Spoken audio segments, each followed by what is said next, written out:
What used to be a conspiracy, but is now considered true? Story 1, Prism.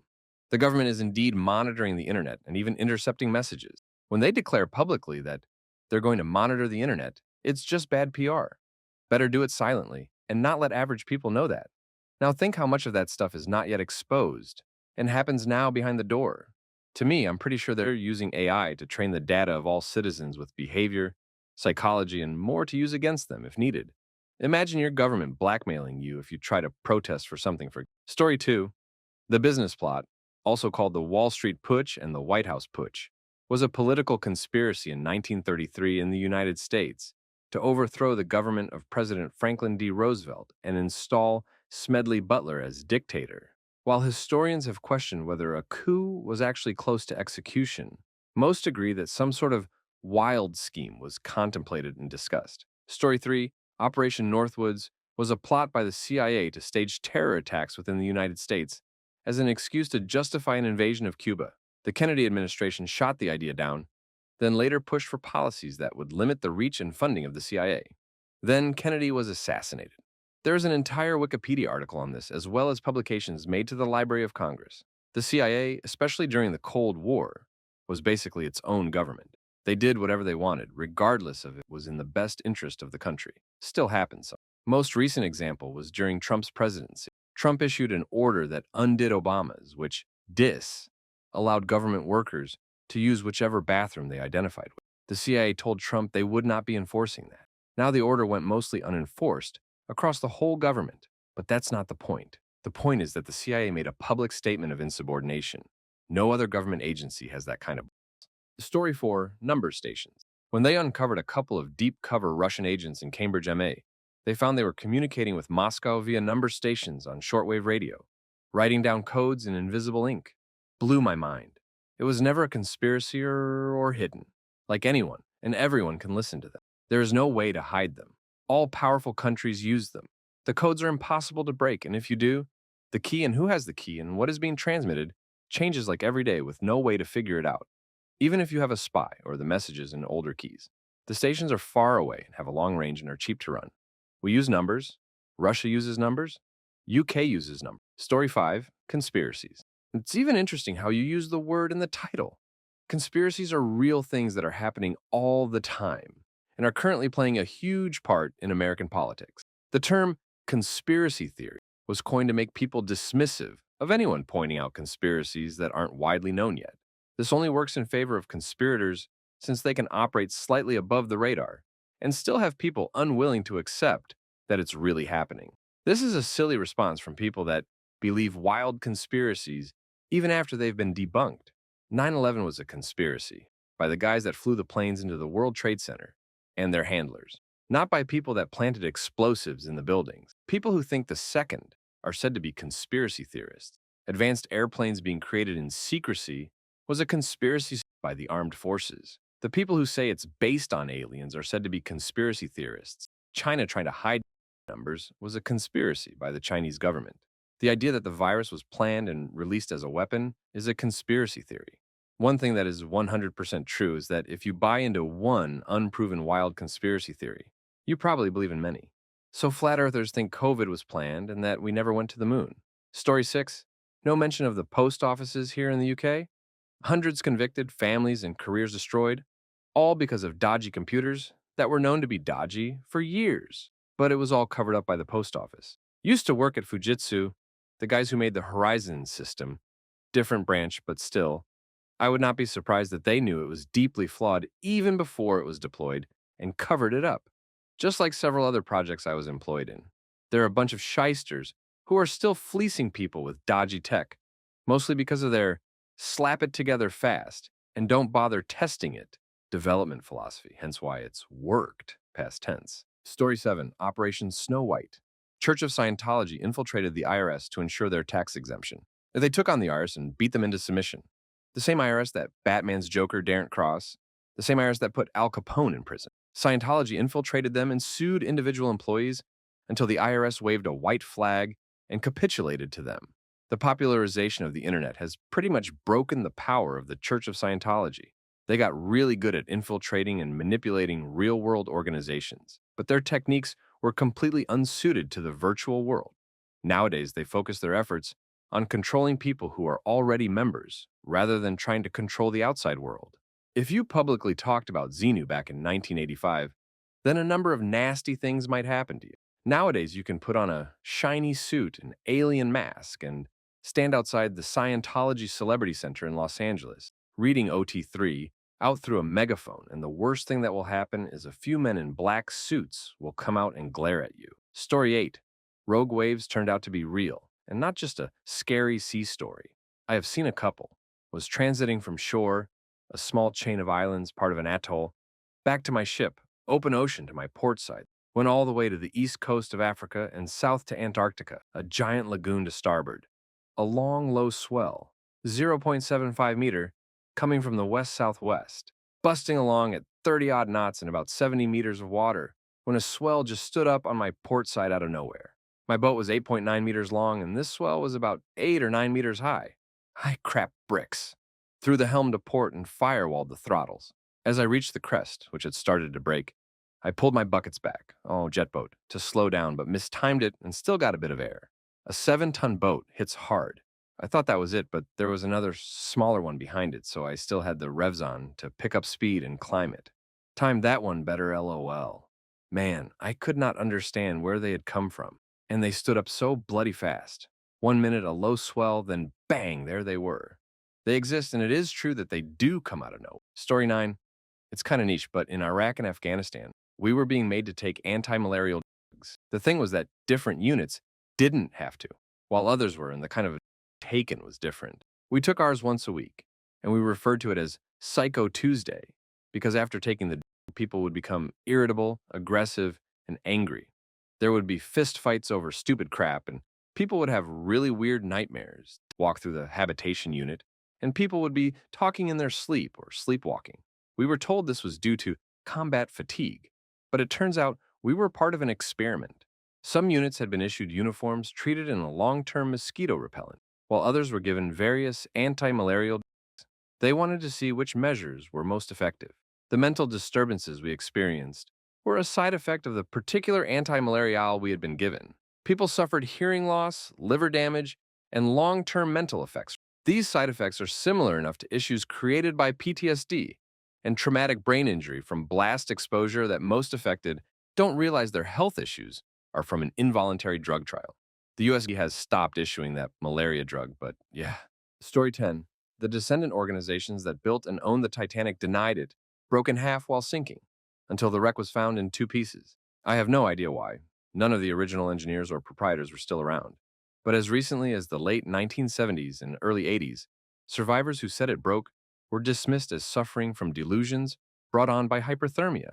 Despite no direct involvement, the contemporary lineage of White Star and Harland and Wolff were adamant there was absolutely no way it could have broken the way it did. Then Ballard found it, and the denial never spoke of it again. Part of the reason nobody believed the survivors is because it would not have been crystal clear on the night of the sinking, and there were some mixed reports because of the poor visibility, and how a survivor already in a lifeboat may have seen it versus one in the water. What we see in the Cameron film is lit up well for cinema. In reality, while the water and weather were otherwise calm, they were mostly looking at an enormous silhouette against a dark sky. In the middle of the ocean with no other light source, the ship lights did remain on for a long time, but not the last few minutes or so where the confusion was. Combined with screaming and the cacophony coming from the ship itself, the debris floating around, things and people falling off of it, etc. Some people could very clearly see a ship breaking in half, and others couldn't figure out their ass from their elbows. Story 11, Gulf War Syndrome, which I believe is now attributed to the burn pits near where troops were stationed. One of my best friends was deployed over there 3 times. It messed him up so badly, he's 34 years old and has the health of an 80-year-old. This is a career-bound Marine who actively worked out every day and had a 3% body fat on his worst days. Now his blood pressure is at stroke levels. He has 60% lung capacity and can't do anything more than a small walk around the block. They really screwed over our vets, but we shouldn't be surprised. They denied Agent Orange had anything to do with our non-vets' declining health. Story 12. Atari dumped a bunch of unsold games into a landfill in New Mexico. Even former employees of Atari constantly denied it, but it was actually revealed to be true around 2014. Even former employees of Atari constantly denied it. Doubtful. The whole thing was documented, and the landfill had receipts of what was being buried. There were news articles, too. For some reason, the internet decided to collectively claim the story as an urban legend in, say, the mid 2000s. I feel like I definitely witnessed this going from a fun fact in the early 2000s to creepy conspiracy theory in the early 2010s. It's like a really weird game of telephone, and the weird decision to turn it into an urban legend is utterly baffling. It would be like if one day people decided that Ronald McDonald was just an urban legend, just so a bunch of clickbait nerd news sites could write articles exposing the conspiracy when someone finds a Ronald McDonald mug at Goodwill. Story 13. The sugar industry painted fat as the culprit behind all heart disease and obesity. Sadly, they're still getting away with it for the most part. They literally created the modern Western diet and ingrained, no pun intended, the belief that sugars and somehow starches, quickly converted to sugar, then excess to body fat, are cool, but naturally occurring fat is not. Anyone seen the food pyramid many generations grew up learning? Story 14, car companies buying and dismantling tram companies, still happening to this day in many countries. It's why public transit system should always be owned by the government. In our country during a particularly awful government, our mass transit government companies were sold off to whoever the hell wanted to bid on them, and they ran everything to the ground. It took a decade to buy the company back and restore it to a working order. And even now, a lot of places still don't have trains running through them anymore. And of course, our current president wants to sell the company again because we've learned nothing about privatization as a country. He also thinks monopolies are good and that the market shouldn't have any laws put on it. Story 15. The fact that Japanese citizens had disappeared because North Korea had taken them. One of the victims was 13 when she was taken. Her parents devoted the rest of their lives to reunite with their daughter, but the dad passed away a few years ago without ever getting the chance to see her again. His passing was pretty big news at the time. The cases are still an ongoing issue since some of the victims are believed to be alive in North Korea. It clarified that both parents were heavily involved with trying to get their daughter back, but that the dad passed recently. Adding more details below, as some people have mentioned, the 13-year-old's name is Megumi Yokota, and she is from the area of Niigata, which is on the Sea of Japan side. The abducted Japanese citizens were ordinary people that were used to teach Japanese to North Korean spies for them to blend in. In Megumi Yokota's case, it's hypothesized that she might have witnessed some secret North Korean activity, and so she was to stay quiet. If that's the case, it makes a little sense why North Korea returned other Japanese citizens, but not her, and insists that she's dead. There was a North Korean spy, Kim Hyun-hui, who defected after a botched bombing of a Korean Airlines flight in Bahrain, and she confessed to being taught by one of the abductees, Yaeko Taguchi. Taguchi was a single mom of a 3 and 1-year-old who was killed after dropping her kids off at a daycare. She was 22 years old. Taguchi was forced to teach Japanese to the North Korean spy, and it's reported that she often wept when talking about how much she missed her kids. Story 16. The most shocking to me is the CIA infecting people in South America with syphilis. Let's add the 40-year Tuskegee syphilis study that ended in 1972 to the list. In the study, investigators enrolled a total of 600 impoverished African-American male sharecroppers from Macon County, Alabama, with syphilis to observe the effects of the disease when untreated. By the end of the study, medical advancements meant it was entirely treatable, but not given to participants. After funding for treatment was lost, the study was continued without informing the men that they would never be treated. None of the infected men were treated with penicillin, despite the fact that, by 1947, the antibiotic was widely available and had become the standard treatment for syphilis. So for 25 years, they just let people progress through syphilis. In my opinion, it is part of the background to the anti-vax movement in African American communities. Story 17, I used to tell people they were releasing updates to slow our phones down on purpose so that we'd have to go out and buy new ones. They told me I was paranoid and that my phone was slowing down because it was just getting old. That's not how processors work. Eventually, they officially got caught and tried to spin it off as, we're doing it to save your battery life. Now it's just accepted and you're supposed to throw out your phone and buy a new one every 3 years indefinitely. Yay, capitalism.